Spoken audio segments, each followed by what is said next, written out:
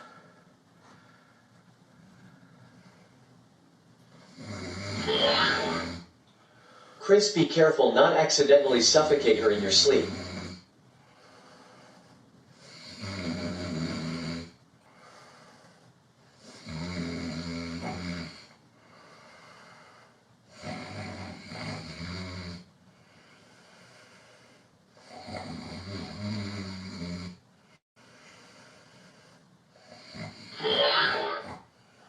O come all ye faithful, joyful, and triumphant. We wish you a Merry Christmas, glory to the newborn King in DULCHI Jubilo. Okay. No, Santa's family. Let's get to business. It was the night before Christmas. An old fry house. Chris, you Only can Jimmy's eggnog roll was towards stirring me, and Chris, Trish slept with safely. Klaus. And Safely roll. Trish, if you don't speak up, I'm going to assume you're not dead here. Santa's getting it in. Okay.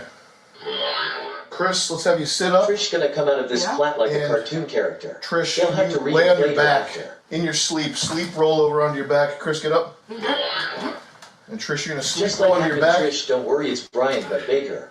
And then I'm just going to pull you so your head doesn't hit that wood thing. I don't remember There you Santa go. ever breaking my bed while cuddling. All right. Jealous.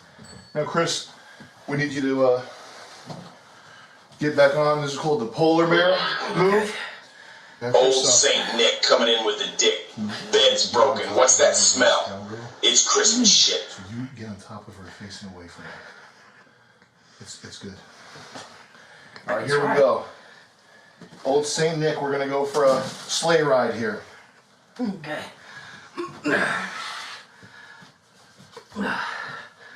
Little Saint Nick, get his backpack up. There you go.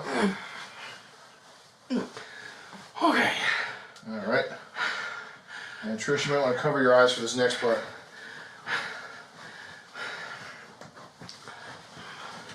Hey, you don't want me to hover over the face. No, not sit on her. I don't want you to sit on her face, Chris. I'm not insane. I want you to sit on her lap, facing away. Oh, okay. It's known as reverse cowgirl. Okay. Santa thought But you it's wanted not. something This is different. not a sex position. It's just a Santa sleigh ride. Okay. So, let's see if old Saint Nick can get up here. And just sit on her thighs so there's no pelvic contact. Okay. We don't want this to be. This is not a sex thing. Just sit on her legs. Oh, yeah. But try not to shatter the bone. All right. Can Santa? You got it. I trust you. She wants satin on, all right?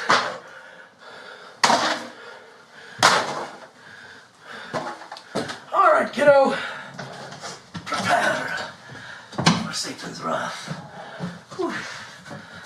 Now don't reverse hyperextend your knees there, Chris. You gotta sit. You gotta scooch back and be on your knees like you're riding a motorcycle. You gotta kneel on the bed, Santa. Oh, kneel on the bed. Yeah. So you want me more?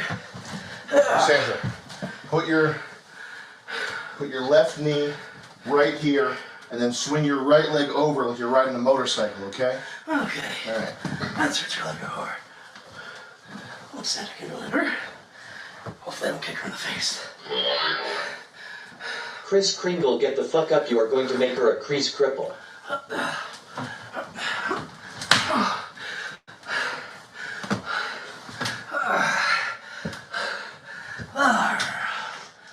Oh, that. That's not. Is that doing damage? No. Okay, we're good. Okay. If it does damage, tell them to get off. And Santa, ride to the North Pole. Okay.